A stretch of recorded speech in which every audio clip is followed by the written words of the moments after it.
Okay, so this is in the air tonight, closed forms, which new shapes, which is always something that can be a bit of a hurdle to overcome, but easier to play because it's the same chord form. We're moving it up and down the neck. What we have to learn two things, which is the form to play in each position, and then the positions, which is 5th fret, 3rd fret, 1st fret. And then so you've got easy relationship because we're just going to skip a fret. This is our 5th, this is our start position, skip down to the 3rd fret. It's this note, these frets that we skip, that gives you nice little reference points. So I've got hair tickling my face. But we'll give it. So the second thing is the voicings. So this is a minor voicing with a pedal D note. This may look familiar, but it shouldn't be because you've been doing the minor form a lot in the last couple of terms. And when you look at that form, what you want to be able to do is visualize and see that you've got that note. I mean, you've not been playing the top string, or some of you haven't, but you can actually bring it in. So that's the form.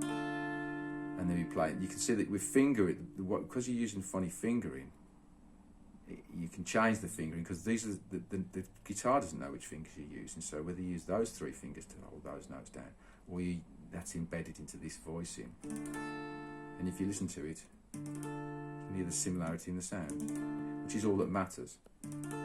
This has got an extra note in, but you know. Now I'll stay in the same position, but all the other 2 forms, here and here, are the major form of this. And to turn that from a minor into a major, we have to raise that note up to this fret. So on this string, we just put our little finger in. We leave this in.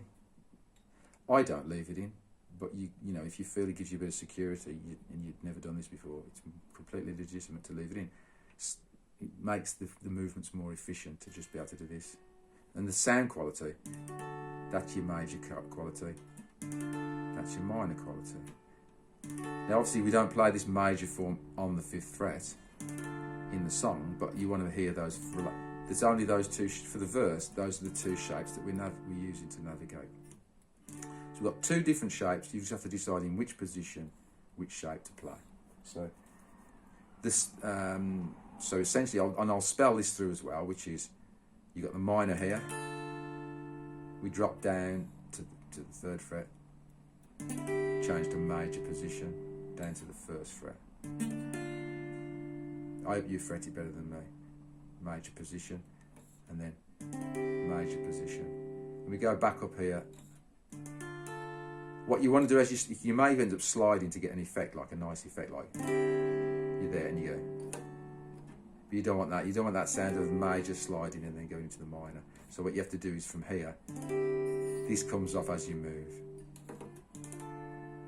So from here, off, on, off, as you move, yeah?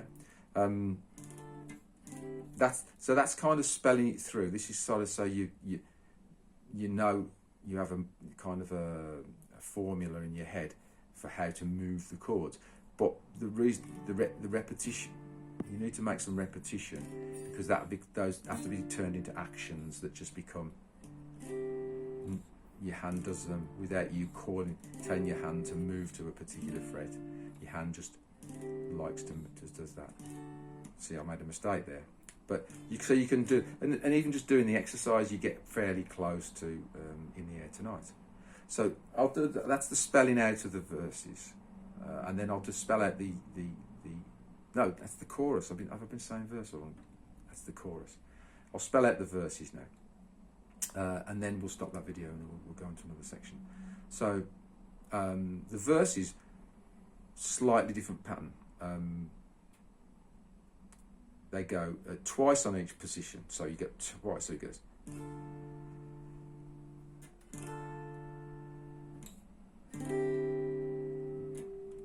Gives you more time to think. But here, unlike the chorus, which just steps or works its way back in the same step order that it went down, you come straight up to the 5th fret and you play that chord shape, which is it's a D minor 7 or an /D, depending on what you want to call it. So that's the verse goes like twice. It's about the gaps between the two. It's no good playing short gaps, or you won't get the sense of the song. So we'd be like talk, talk, talk, talk, talk, talk, talk, talk, talk, talk, talk, talk. So if I finish this off, and I'll just play one chorus and then one verse, so you can see how they connect together. So.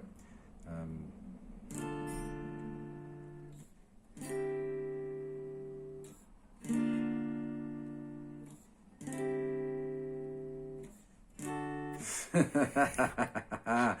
just did that on purpose because I know you're going to do it, so it'll make you feel better. Okay.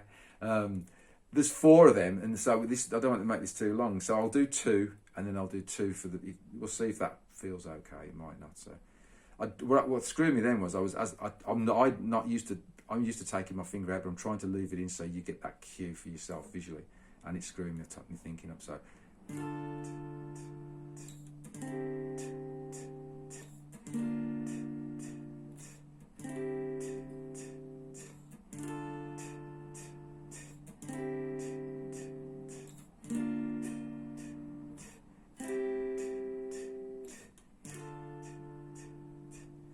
You get that at the end, then the verse starts.